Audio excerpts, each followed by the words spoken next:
ፔፕ ጋርዲዮላ ህጉ እንዲሻሻል ጠይቋል። የማንቸስተር ሲቲው አሰልጣኝ ፔፕ ጋርዲዮላ በአዲሱ ፈራሚ ማርክ ጉሂ ምክንያት በእንግሊዝ እግር ኳስ ሊግ ደንብ ላይ ከፍተኛ ቅሬታ አቅርበዋል።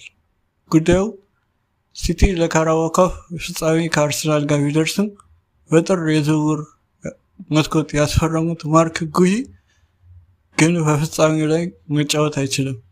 ምክንያቱም የሊጉ ህግ አንድ ተጫዋች ለሁለት ክለብ መጫወት የሚችለውን ከግማሽ ፍጻሜው የመጀመሪያ ጨዋታ በፊት ዝውውሩ ከተጠናቀቀ ብቻ ነው። ጉሂ ግን ሲቲን የተቀላቀለው ቡድኑ የመጀመሪያውን የግማሽ ፍጻሜ ጨዋታ ካደረገ በኋላ ስለሆነ ህጉ ይከለክላል። ፔፕ ግን በከፍተኛ ገንዘብ የገዛነው ተጫዋች መጫወት አይችልም ሲባል ምንም ምክንያት የለውም። ደሞዙን የምንከፍለው እኛ ነን፣ ተጫዋቹ የኛ ነው፣ ታዲያ ለምን በፍጻሜው አይሰለፍም ሲል ጠይቋል።